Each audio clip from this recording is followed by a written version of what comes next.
If you're new to fighting games or simply just on this hype train with me for 2xKO, it's tomorrow, boys, then you've probably noticed that the community has its own lingo and it can feel like learning a new language. So, on the eve of 2xKO's launch, I want to make this easier for you. I'll walk through the most basic fighting game concepts that you will hear, starting with the basics of how a match flows, then moving into more advanced concepts. I will also cover 2xKO's unique terms and how they connect to the classic FGC lingo. And don't worry, I will drop the timestamps below so you can quickly skip to what you need.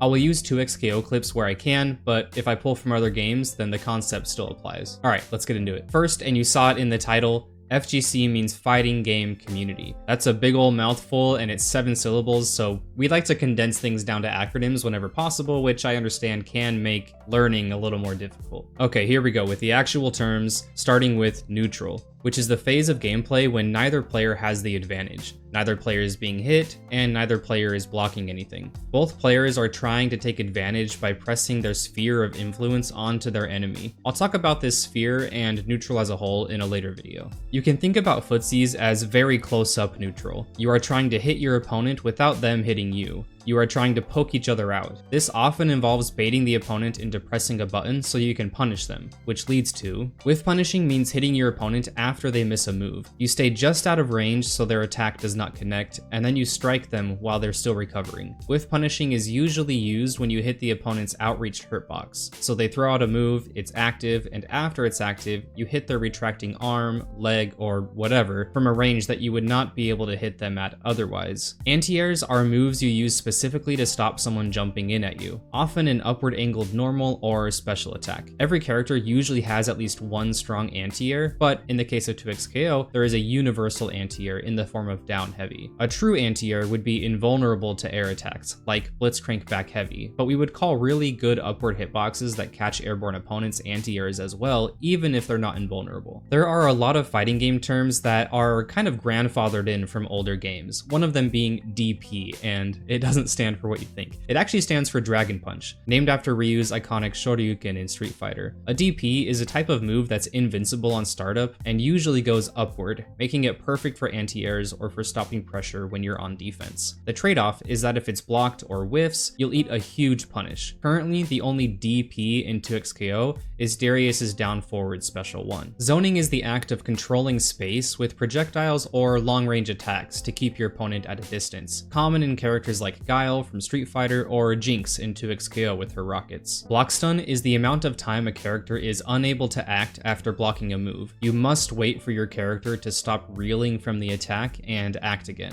Blockstun varies move to move, which I will cover later on in frame advantage and frame disadvantage. The flip side of Blockstun being Hitstun, which simply put is the amount of time a character is unable to act after being hit by a move. If you've played Smash Bros, then you can think about this as the amount of time your character is in knockback. Certain things can change the length of time you are in Hitstun, like scaling, which I will go over later on. I'm going to talk about frame data next, guys, and this is a generally more difficult concept to grasp if you're not used to it already, so please do not worry if you don't get this right away. It'll kind of come naturally as you keep playing and keep learning. Frame data is the inner workings of every move in a fighting game. Everything is measured in frames, which is the fundamental building block of the game, with there being 60 in every second. You press the button, but how fast does the move happen? Well, think about when you press the button as frame 0. The move may take 2 frames before the hitbox becomes active, and we would say this has a 2-frame startup, or 1/30th of a second. Then the move has an active hitbox for 2 frames, and finally, the move has 2 frames of recovery. We would say this is a 5-frame move because the last frame of startup and the first frame of active are the same. You may hear people refer to every frame before the hitbox is active as the startup, so there's a little bit of a discrepancy. There's one more piece to the frame puzzle, and that is frame advantage or disadvantage. Frame advantage is about who gets to act first after a move. Each move, after being blocked, leaves the attacker and defender at different yet proportional levels of frame advantage. You can think about it like a scale or a seesaw. If you are plus, you recover before your opponent, so your next move will win if you both press a button. If you are minus, it's their turn. For example, if a move leaves you at +2 and you both press a 5-frame jab, yours will hit 2 frames earlier. In this sense, you can think of fighting games as just really fast turn-based games. Plus is the state of being able to act before your opponent, and is synonymous with frame advantage. Minus is the state of being unable to act before your opponent, and is synonymous with frame disadvantage. In regard to frame data, frame advantage and disadvantage, plus, minus, whatever, it may feel daunting, but you don't need to remember all the details. All you really need to know is the startup, which is how fast a move comes out, and the frame advantage or frame disadvantage. Even then, many players don't know the exact numbers. By playing the game, you will naturally build up a pretty strong feeling of, after I block this move, it's my turn, or after I block this move, it's his turn.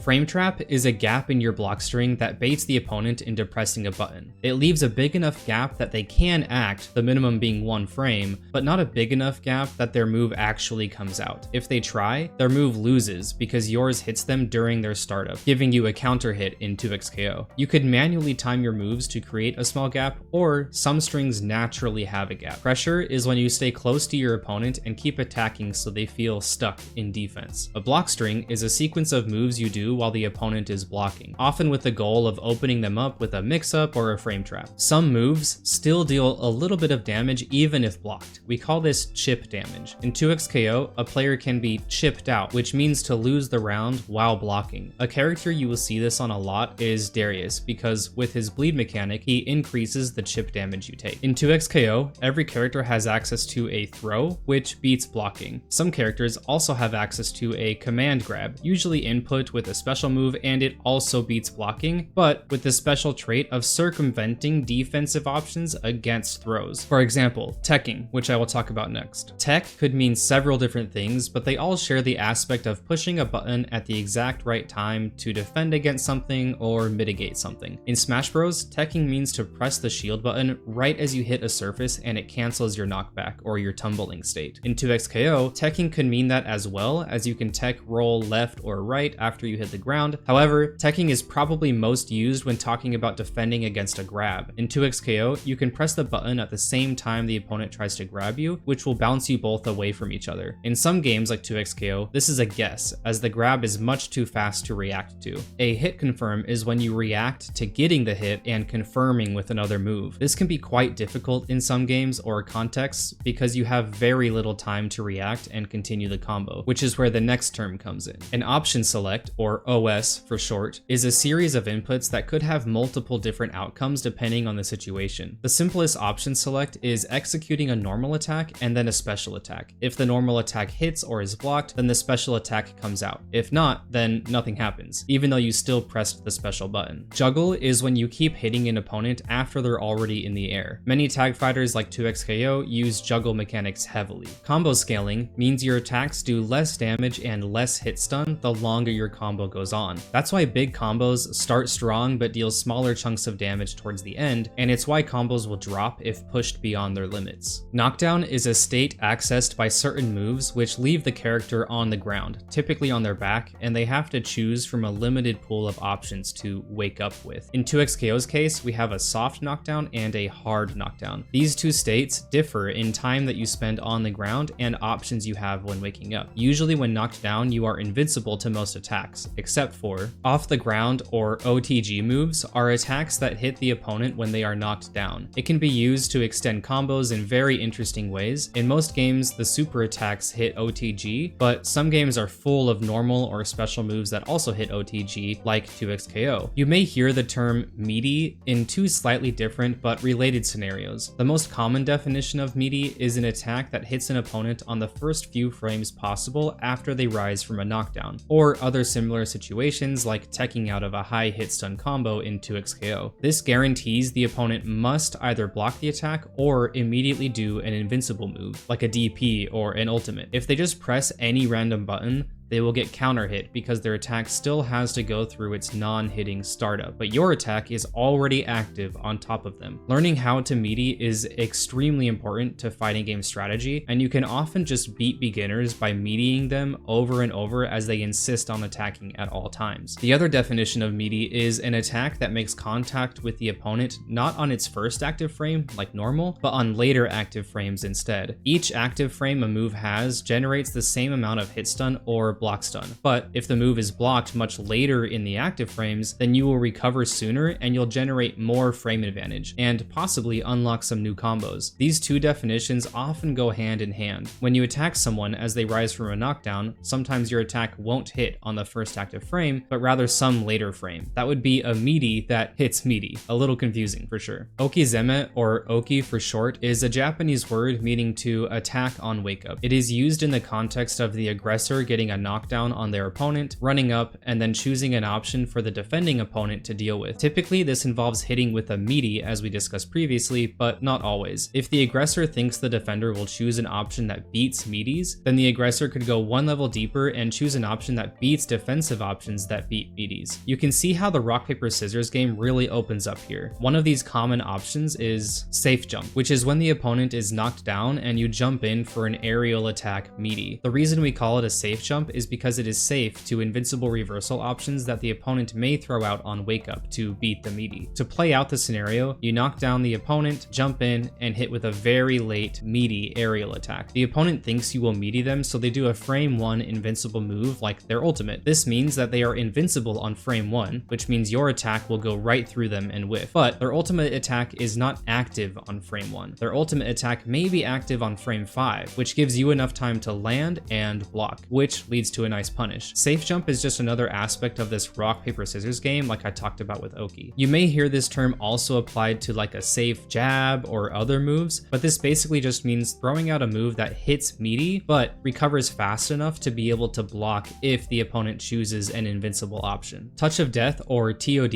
is used in reference to a combo that kills the enemy regardless of how much health they have, even when full. Typically, several conditions need to be met, but as the game matures, more and more TODs will be found and players will find ways to lessen the conditions needed. Mix-up simply means using an option that the opponent was not ready to defend against. Typically, this goes hand in hand with opening someone up. It's like using rock when your opponent was absolutely certain you would use paper. As you've seen, fighting games are full of these little rock, paper, scissors minigames. In terms of mix-up, we have several different types. The first being high-low mix-up, which just means making your opponent guess between you hitting them with a high attack so they have to block high, or hitting with a low attack so they have to block low. Choosing the wrong option means you get hit in the other direction. Cross-up is the next type, which is when the aggressor does something to hit the opposite side of the opponent. Typically, this is by jumping over them, dashing over them with a move like Ari's air dash, or using a move like Echo's roll to stay grounded and go to the other side. Cross-up is typically used in the sense of doing a left-right mix-up on your opponent, where they have to guess between defending left or defending right. Another type of mix-up is strike throw. Blitzcrank has this in 2xKO, where you block his hook, it pulls you in, but it leaves Blitz plus, meaning he can act before you can. Then he either hits you Meaty with a strike, or if he thinks you will block, he throws you. This type of mix is extremely prevalent in a lot of fighting games, but a little less so in 2xKO. A lot of fighting games, 2xKO included, like to give special names to mechanics that we already know from decades past. So in the FGC, instead of saying this game has a burst, and this game has a break, and this game has a combo breaker, we kind of just have all agreed to use the same word. So I'm going to go over the 2xKO lingo here and then connect it with what you will probably see in the wild. As you know, in 2xKO, we have a break, which is used to blow the opponent off of you when you are blocking or being hit. Universally, the FGC would refer to this as a burst. Next, we have push assist. You can call in your assist to push the opponent off of you after blocking a move. The FGC would refer to this as a push block. This may also be referred to as advancing guard, though it's more rare than push block. And in a lot of cases, you'll see the 2xKO devs use push assist and push block synonymously. Handshake tag allows you to swap to your assist character while they are on the screen, and we would typically just call this an active tag. Throw escape means pressing the throw buttons at the same time your enemy tries to throw you, and you will clang against each other. We would call this teching. Super. We would call this a level 1 because it uses 1 bar of meter. In the case of characters like Yasuo, where he can do a level 1 and then combo into a level 1, we would just call this a level 2 because it uses 2 bars of meter. And in that same vein, we have ultimate, which we would simply call a level 3 because it uses 3 bars of meter. Finally, we have super bar, which we would just call meter. This one seems pretty interchangeable in the 2xKO community already, with the devs using both synonymously. Okay guys, that's it. If you got all the way to the end, I'm proud of you. Thanks for watching the whole thing. If you don't remember some of these, don't stress it. You can always refer back to this video, or if there's something I didn't cover here, go ahead and check out the Fighting Game Glossary, which I will will link down below. It's amazing in that it gives you really easy to understand examples along with videos or GIFs. A lot of those I use today. Also, the 2xKO devs actually partnered with the creator of the Fighting Game Glossary to add 2xKO specific terms into it, which are already live on the site. You can even filter by game by clicking the 2xKO icon or just searching at the top for what you want to learn. Thanks again for watching, boys, and have fun out there. Adios.